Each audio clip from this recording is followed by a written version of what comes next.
Welcome to Toyota Time with Timmy the Toolman and Sean. Today, we are on location in beautiful Blairsville, Georgia at my buddy Jordan's parents' place, Mike and Jan, who's not in the shot right now. And what we're going to show you how to do today is do a service on the transfer case and rear differential on Jan's 2019 Toyota Highlander.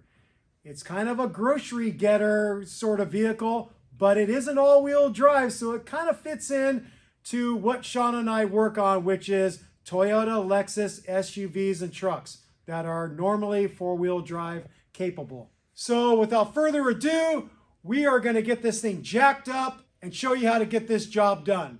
Because this Highlander isn't a body-on-frame design, it's a unibody, so we want to make sure you know the proper location to jack up the vehicle with your floor jack so you don't make a mistake and push the floor jack up into your passenger compartment. So we're first going to jack up the front of the vehicle and we'll show you where that jack point is. So you see this nub right here? It's basically in the cutout for the skid plate underneath the engine. That's your jack point for the front of the vehicle. So we have our Badlands jack from Harbor Freight, and I'm going to get that right underneath that lift point. Okay, got it set. Go up. There you go. Now I want to show you where you should put your jack stands along the pinch welds right behind the front tire. So I'm going to dive underneath here right behind the tire, and you're going to see this notch in the pinch weld. And right in the center, that's where you want to place your jack stand on both sides. Now I'll show you the proper jack point underneath the rear of the vehicle. Underneath this back cross member where the control arms connect to, there's a center nub, and that's your jack point for your hydraulic jack.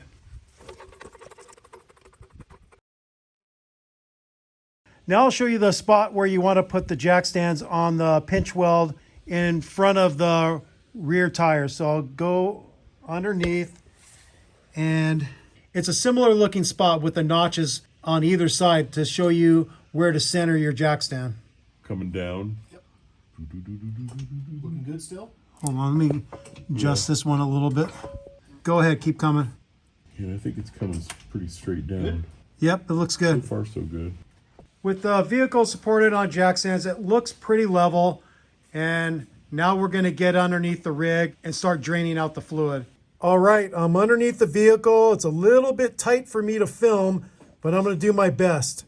You have your transmission here.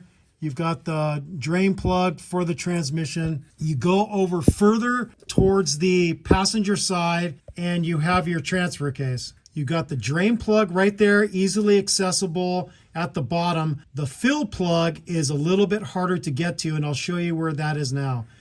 So if you go up on the passenger side of the transfer case, the plug is right up there. I have the 24 millimeter socket and ratchet on it right now. And it looks like a 3/8 ratchet is better because look how tight it is to be able to turn the ratchet. And we are using a gear wrench 120 click point ratchet, which comes in clutch for an application like this, because you only have to turn the ratchet 3 degrees to get to the next click point.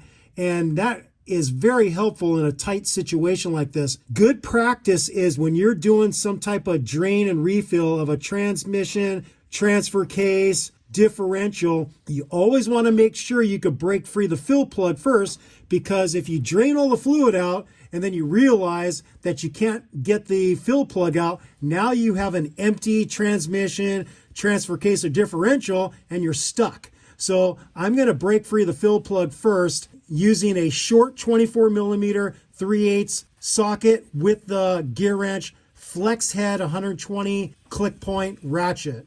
Somehow we lost the footage of cracking open the fill plug to make sure we can get that loose and then loosening the drain plug, but it did happen. Now let's get back to the video. And if I took the fill plug out, it would drain faster and smoother. It wouldn't be glugging because it's not vented right now, but I'm just gonna let it do that. I'm not gonna try to get my hand up there into the path of the flow.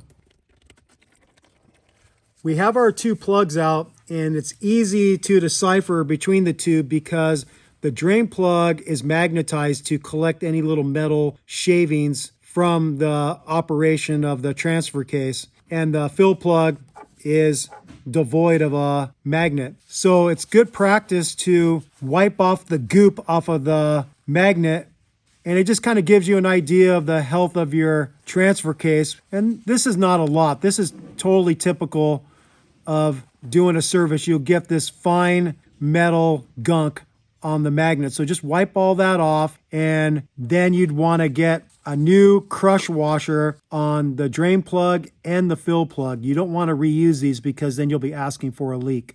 Now, if on the drain plug you saw big chunks, that's a time to get concerned because then that's indicative of a bigger problem. But if it's just a fine metal shavings on there, that's totally fine. With these crush washers, there's a rounded side and there's a flat side. The rounded side is the side that crushes, and you want that side facing the transfer case and the flat side facing the plug. So now what we'll do is we'll get the drain plug reinstalled, torque to spec, and then we'll start filling the transfer case with some 75/90 gear oil. The spec is actually 75/85, but 75/90 is perfectly fine and what a lot of people normally do because they're not going to be able to exactly find 75/85 as easily as they can find 75/90 at your typical auto parts stores. Just make sure that the gear oil is GL5. Mike decided to go with AMSOIL 75/90, and if you look on the back of the bottle, it will say that it's GL5. So that's what you're looking for. So AMSOIL is a very quality gear oil. So anything like this, Redline, whatever brand you want. Okay, I'm going to get the drain plug back in. For those of you that live and die by the torque value is 36 foot-pounds. I'm going to use that German spec of good and tight. I've never actually torqued a drain plug on any vehicle. I just go by feel. And that's good and tight. For the filling of the transfer case, we're just using one of these cheapo plastic pumps that you can get at an auto parts store. And when you're filling a manual transmission, a transfer case, a differential, you fill it till the gear oil starts spilling out the bottom of the threads of the fill plug, and that lets you know that you're full. Knowing the capacity just helps you in regards to knowing how much you need to buy when you go to the parts store or you buy online. But just fill it till the gear oil starts spilling out the bottom of the threads and you know you're done. And that's on level ground. If you're not on level ground, then you're either going to end up with an overfilled or underfilled transfer case. It's starting to drip out. That lets me know that it's full, and now I could take the fill tube out of there and put the fill plug back in.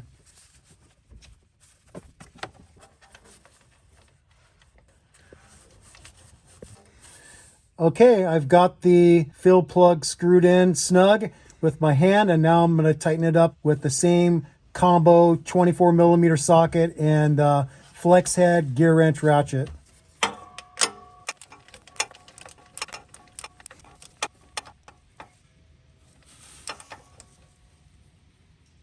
Okay, and that's good and tight. Now we're going to service the rear diff. You have your drain plug and your fill plug. They're both 10 millimeter Allens. I'm going to first break free the fill plug and then I'll go for the drain plug. I'm using the same gear wrench ratchet with a 10 millimeter Allen socket. Okay, that broke free nice and easy. Now I'll go for the drain plug. Oh, God, there we go. Got it. Okay. Just got to get our drain pan underneath here and start draining them. On this one, I'll just go ahead and take out the fill plug so it vents and it'll drain quicker. And this only has a capacity of a half a quart, so it's not a whole lot. Again, there's going to be a distinct difference between the two plugs. The drain plug is going to have the magnet on it, and there is a little bit of a buildup of fine metal shavings on it. And then the fill plug does not have a magnet. So I'll wipe the shavings off. And again, that's pretty normal. If there was big bits on there, then I'd be concerned, but it's just a very fine metal dust that the magnet collects, and it keeps it from circulating throughout the differential. The drain plug and fill plug on the rear differential also use a crush washer, and it's the same orientation. The flat side goes towards the plug, and the rounded crush side goes towards the differential. All right, we'll get back underneath the vehicle. We'll install the drain plug. I'm guessing that the torque value for this drain plug is going to be similar to the transfer case, somewhere around 36 foot-pounds. Again, we're just going to go by feel, tightening it to that German spec of good and tight. It's still dripping a little bit. If you're really anal, you'll maybe wait 2 days for it to stop dripping, but it's mostly drained, so put your drain plug back in.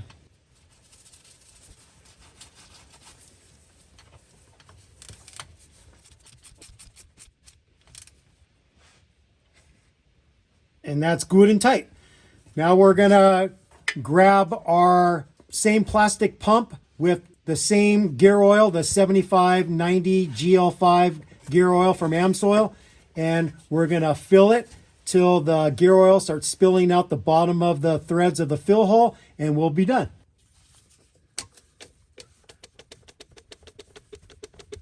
There's an obstruction right near the fill hole, so it's going to bounce off of it. So I recommend just kind of feeling kind of slowly. Don't go crazy. There it goes. There it's spilling out. Once you see it spilling out at the bottom of the threads, put your fill plug back in.